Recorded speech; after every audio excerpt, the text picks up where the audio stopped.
સમાજને ગ્રામજનોને એક પ્લેટફોર્મ ઉપર લાવવા અનેક સમાજ અને ગ્રામજનો દ્વારા વિવિધ આયોજનો કરાય છે। ત્યારે તુરખા ગામ દ્વારા રવિવારે સુરતના સાયણ રોડ ઉપર હેપી ગ્રાઉન્ડ ઉપર TPL સિઝન 4નું આયોજન કરાયું હતું। સુરતના સાયણ રોડ પરના હેપી ગ્રાઉન્ડ ખાતે લેવા પટેલ પ્રગતિ મંડળ તુરખા ગામ દ્વારા 13મો સ્નેહ મિલન સમારોહ તથા ક્રિકેટ ટુર્નામેન્ટ TPL સિઝન 4નું આયોજન કરાયું હતું। તો તુરખા પ્રીમિયર લીગ ક્રિકેટ મેચમાં 5 ટીમોએ ભાગ લીધો હતો। સવારના 7 વાગ્યાથી શરૂ થયેલ ક્રિકેટ મેચ મોડી રાત્રિ સુધી ચાલી હતી, જેમાં ફાઇનલમાં પ્રભાતી 11 અને મેગ્નેટ 11 વચ્ચે ખરાખરીનો જંગ જામ્યો હતો। આ ક્રિકેટ જંગમાં પ્રભાતી 11 ટીમનો ભવ્ય વિજય થયો હતો। વિજેતાઓ માટે ઇનામ વિતરણ સમારોહ પણ યોજાયો હતો, જેમાં તુરખા ગામના ઉપસ્થિત મહાનુભાવોએ વિજેતા થયેલા અને રનર્સઅપ ટીમોને ઇનામો આપી અભિનંદન આપ્યા હતા।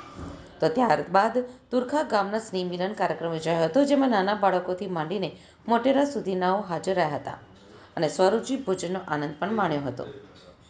આપણે આ ચોથી સિઝન છે TPL 4 તુરખા 2025ની, અને હેપી ક્રિકેટ ગ્રાઉન્ડ 1માં આનું આયોજન છે વેદાંત સર્કલ પાસે। અને આ આપણે એક યુવાનોની એકતા વધે, પછી એક સ્નેહ મિલન સાથે અમારો તુરખા ગામનો 13મો સ્નેહ મિલન છે। ખેલાડીની એકતા વધે અને ખેલાડીઓ અને અલગ અલગ સ્પોન્સરશીપ હોય એટલે ધંધાની લોકોને જાહેરાત થાય। આ બે હેતુ માટે આપણે આ આયોજન કરેલું છે।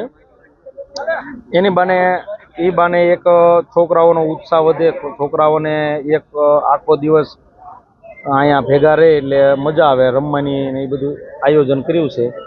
એ માટે આ TPL 4નું આયોજન કરીએ છીએ, દર વર્ષે આવું નવું આયોજન કરતા રહીશું।